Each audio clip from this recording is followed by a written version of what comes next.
¿Qué tal, amigos? Muy buenos días.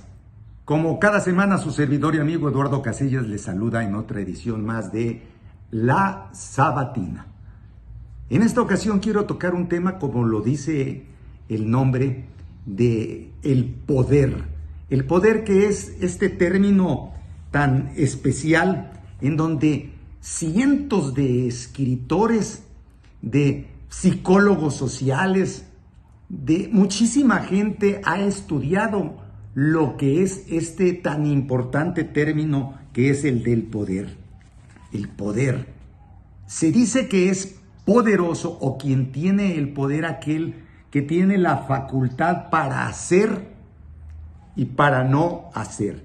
Yo pienso que es una actitud de acción. El poder, si está ahí, bueno, pues ahí está, no sirve para nada si no se ejerce. De ahí que los partidos políticos, su principal finalidad es la de acceder al poder, ya que en México y en muchas partes se accede al poder político pues mediante las elecciones, que es a través de un partido político, y entonces los partidos quieren acceder al poder, y los que no lo tienen quieren defenderlo, quieren continuar en el poder.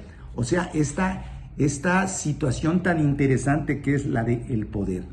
Y bueno, pues hay varios poderes. El poder económico, que yo creo que es de los, si no el principal, pues es de los principales, porque quien tiene el poder económico, quien tiene el dinero para los efectos de ejercer otro poder, que es el poder político, bueno, pues es muy importante.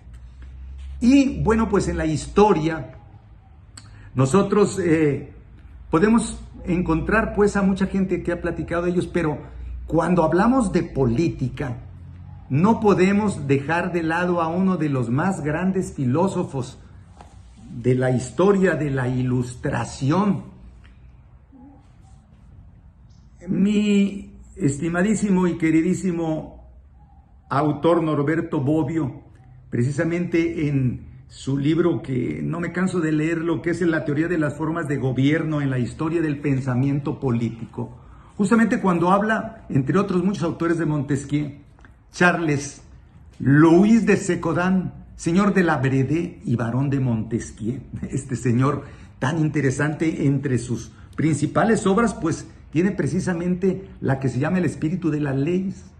En el espíritu de las leyes, él sienta precisamente una teoría importantísima, que es la teoría de la división de los poderes. ¿Por qué el poder se debe de compartir? No debe, pero es necesario que en un estado determinado, él decía que el estado, había tres tipos de formas de gobierno en el estado: la república, la monarquía y el despotismo. Y él se cargaba más por la monarquía, pero una monarquía como la monarquía justamente inglesa, que para él era estupenda. Y es una monarquía muy curiosa, es una monarquía democrática, porque es una monarquía donde está precisamente el poder legislativo, con la Cámara de los Lores y los Comunes, que son quienes en un momento dado traen agarrado de las orejas al titular del Ejecutivo, que es el primer ministro, y que ellos lo ponen, y que por el otro lado, bueno, pues está el rey, el monarca, que tiene que autorizar también. Y por otro lado, independiente completamente, pues está la corte. ¿Y a qué voy? Precisamente este autor que formula pues la teoría de la división de los poderes, pues habla precisamente de esta desconcentración de decisiones, porque desconcentrar en una persona, por lo que los órganos del poder deben de autocontrolarse. No puede estar el poder en manos de una sola persona, ni un solo poder tenerlo, otros más. Y de ahí entonces que en esta división de poderes que decíamos que hacía Montesquieu, él especificaba que en cualquiera de las tres formas de gobierno de la república, el gobierno de los muchos, la democracia, y de poco, la aristocracia; el de la monarquía, cuando gobierna uno, pero sujeto a las leyes, y a las leyes que de alguna manera están instaurando un sistema democrático, monárquico democrático. Fíjense qué curioso. Y el otro, que era el despotismo, donde una sola persona gobierna sin ningún tipo de control. ese sistema, pero que existió sobre todo el despotismo por allá en los países chinos, sobre todo orientales, ¿verdad? En estas culturas y en estas comunidades asiáticas donde pues ahí se manejaba un despotismo y el que mandaba sin mayor problema. En esta obra tan importante que es El espíritu de las leyes, él establece pues allá en su Francia, de donde él era pues su favorita forma de gobierno, que era la monarquía, pero él hace de alguna manera, cuando estudia a sus antecesores como a Luc, cuando vemos que en un momento dado esta influencia de Montesquieu tiene pues sobre todo un gran autor norteamericano que es James Madison, que fue quien precisamente en su obra El Federalista, ahí Madison estableció, Madison y Hamilton, Madison y el otro es Hamilton, pusieron precisamente instalaron y fueron quienes pusieron el andamiaje para lo que fue en Estados Unidos la Constitución redactada en 1787 y promulgada en el 89 como un auténtico y riguroso sistema de controles y equilibrios. En sus artículos 1, 2 y 3 de esta Constitución norteamericana se establece precisamente lo que son la división de los poderes. El pensamiento político sobre la distribución de funciones del Estado y la separación de poderes, uno de los grandes pensadores de la Ilustración, como ya lo dije, influenciado por Luc, padre del liberalismo político, pues es este Barón de la Brede, Montesquieu, quien defiende pues la separación de los poderes. Y él habla de tres poderes: el poder legislativo, que es el que se va a encargar de hacer las leyes, un Congreso de la Unión; el poder ejecutivo, que es aquel que está dirigido o ejercido por el presidente, y este va a vigilar que se cumplan pues las leyes. Habrá que recordar que el ciudadano puede hacer todo. Nosotros somos libres, tenemos bendita libertad que podemos hacer todo lo que nos pegue la gana, siempre y cuando no esté una disposición que nos prohíba hacerlo. Nuestra libertad está hasta donde llega la libertad de los demás, y en este contrato social que otro gran pensador como fue Rousseau lo estableció, bueno, pues ahí está, división de poderes, y en el legislativo ahí están, mientras que nosotros podemos hacerlo todo. El Estado, ¿por quién va a ser controlado este poder de hacer? Por otro poder, que es el legislativo, porque únicamente va a poder hacer lo que las leyes le permitan. De ahí entonces que, de acuerdo a esta tesis, bueno, el Estado únicamente va a estar vigilado por otro poder, que es el poder ejecutivo, pero no solamente este, sino que existe el otro, muy importante, no menos importante, que es el poder judicial, cuyo titular es el ministro presidente de la Suprema Corte de Justicia de la Nación, y que sirve para hacer que se cumplan las leyes y a su vez también de manera punitiva castigar a aquellos a quienes las infrinjan. Y entonces también en la Corte van a estar como un contrapeso para que si hay una ley que no esté de acuerdo a lo que marca la Constitución, a la constitucionalidad, bueno, pues entonces va a dictar una resolución declarándolo así. Y llegamos precisamente, para entrar en contexto, justamente a lo que yo quería llegar, a lo que es el ahora, a lo que es el ahorita. Nada más para terminar, fue la Constitución de los Estados Unidos. Posteriormente fue a la Revolución Francesa, pues la Constitución de 1791, la que se estableció pues en Francia para acabar con la monarquía despótica de Luis XV y llegar y acceder a lo que fue la monarquía constitucional, en donde se instaura lo que fue la división de los poderes, donde ya en Francia pues había también la Cámara de los Giroldinos y de los de la izquierda, los Giroldinos y los, no recuerdo ahorita el otro nombre, ustedes lo van a recordar. Y entonces allí, bueno, pues estaban las cámaras, ¿verdad? Y había ya también los ministros, y era una monarquía constitucional en donde se instaura los jacobinos, ya me acordé, los jacobinos en la izquierda, los giroldinos en la derecha, que es otra historia muy bonita. Y entonces ahí se estableció en esta constitución la división de poderes, que va amarrado de lo que es la teoría de los contrapesos, de los pesos y de los contrapesos.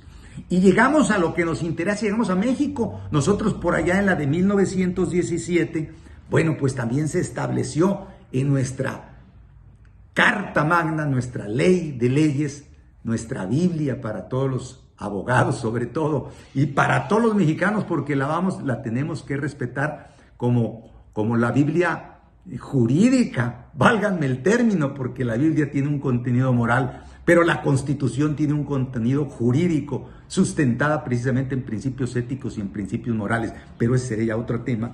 Tenemos que, pues ahí se estableció también la división de poderes, pero déjenme llegar a contexto a lo que voy. ¿Qué es lo que pasa? Lo que acaba de suceder es que uno de los poderes, que es el poder judicial, pues acaba de ser electo mediante un proceso que no se había visto en años.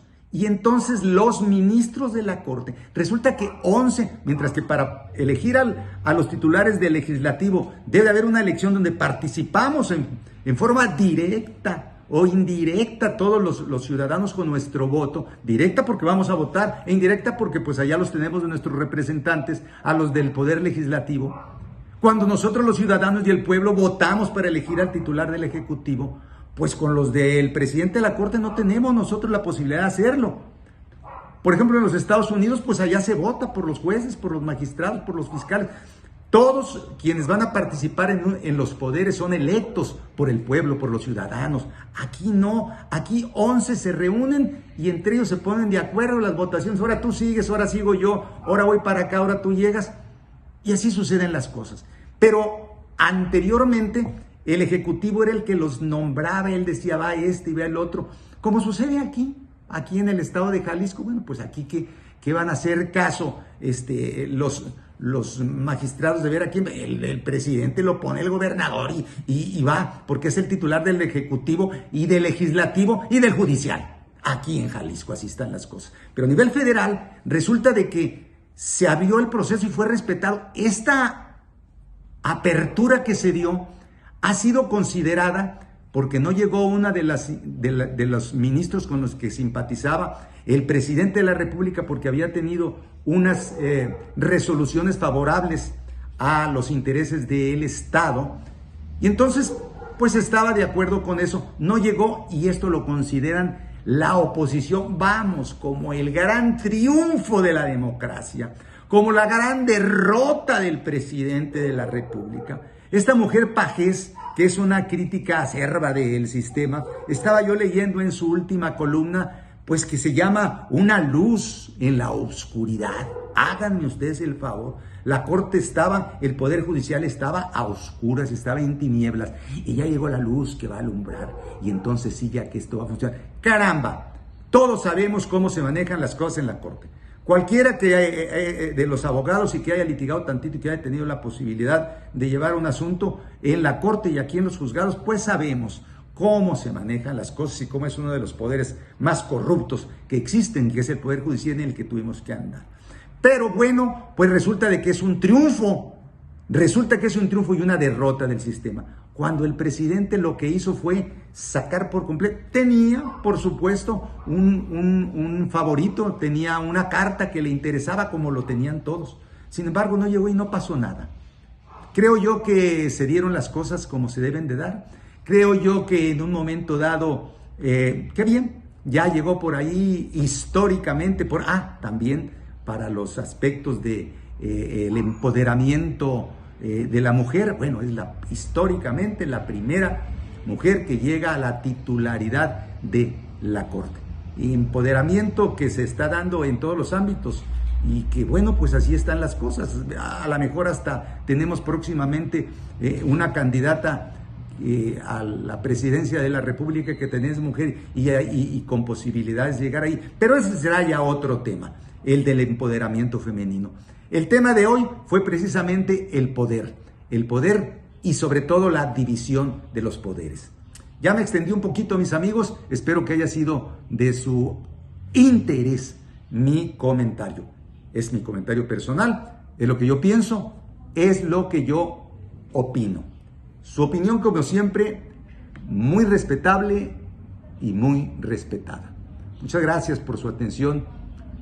Su servidor Eduardo Casillas Ávila se despide de ustedes como siempre, deseándoles lo mejor, invitándoles para que me acompañen la próxima semana en otra edición más de La Sabatina. Hasta la próxima y mucho éxito.